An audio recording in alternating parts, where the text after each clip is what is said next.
Dev Diary number 17 introduces us to the Anarchs and the Unbound. As was the case in Dev Diary 16, writer Cherish Goldstraw and narrative director Ian Thomas will be our tour guides. For me, the term Unbound is unfamiliar. Turns out it's just an umbrella term for anybody who's not part of the Camarilla, and that includes the Anarchs. However, contrary to the name, the Anarchs are not a lawless bunch of morons. Well, they may be morons, but they aren't particularly lawless. We're told that each city's organization of the Anarchs is a bit different. Some have a baron, while others just have a loose bunch of gangs running around keeping order within their ranks. These bloodsuckers keep ties with the Camarilla. They do adhere to the masquerade, and from what I can tell, they're generally only different from the Camarilla in that they don't pretend to be high society in corporate America. Instead, they appear to embrace trailer trash, hobos, and thugs. But they're really not that different from the Camarilla because they still own bars. We're told the Anarchs are primarily made up of vampires, ghouls, and thin bloods. That thin blood part turns out to be part of the main story that we're going to be dealing with, as Seatle seems to be attracting thin bloods, much like I do mosquitoes. They did not go into detail, but one of the very curious statements they make is that many Anarchs keep close ties with humans. They even go so far as to have jobs and maintain a family. To some degree, I can see how this might work for a thin blood, as they can still pass off as human, at least to a degree, but your regular Anarch apparently can do much the same thing and not get caught. But as an elder, we won't worry about those scenarios. Next, the article goes on about the Thin Bloods, a weak vampire who's way too many photocopies away from the original. Seattle, unlike some cities, doesn't just find these guys and whack off their noggins. Not that they won't do that if necessary, but for unknown story reasons, Thin Bloods are flocking to Seattle. And it appears the Anarchs are helping them out, giving them shelter, and teaching them the ropes. Maybe the Anarchs should trade in their bars for soup kitchens.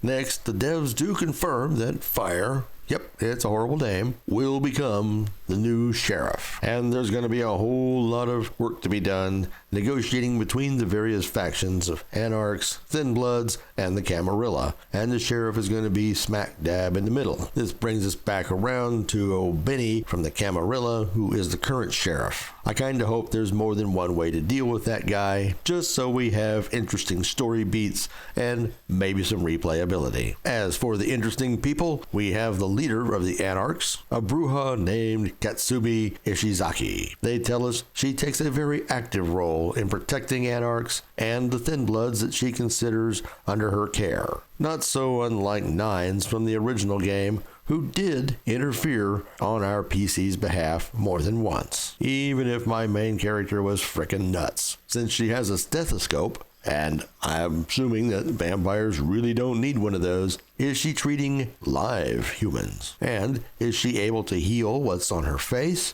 or is that some supernatural thing that has caused this? Next, we have another Bruja, Max Weber. Apparently, he's self-aware enough to know that he was a piece of garbage in life, and he's trying to rectify that in his unlife. But he still looks like a punk in unlife. Curiously enough, Max is Benny, the current sheriff's sire, and he is very close with Benny, even though Benny is Camarilla, which is strange enough coming from a non-Camarilla sire. With any luck, it'll be quite the complicated relationship with Fire, Benny, and Max. Our final Anarch contestant is Nicole Nix Lee. She is a gangrel. Never played one of these in the original game, and she doesn't look too different than, say, a Bruja, which then again doesn't look too much different than anyone else. They don't give us much info about her except that she appears to be searching for a purpose, has popped up in Seattle for unknown reasons, and has garnered the attention of the Camarilla for some unknown reason. The final portion of this article talks about some of the enemies we'll face. Enemies from this ghoul, Anarch, and Thin Blood group. The upshot is ghouls and Thin Bloods well, they don't pose much of a threat as individuals, but can be overwhelming in larger numbers. While, as you might expect, a full-on vampire who knows what the heck they're doing and has abilities will pose a significant threat to our weakened fire. And they talk about how events are heating up and the Anarchs are becoming more militaristic. I'm wondering if we have a chance to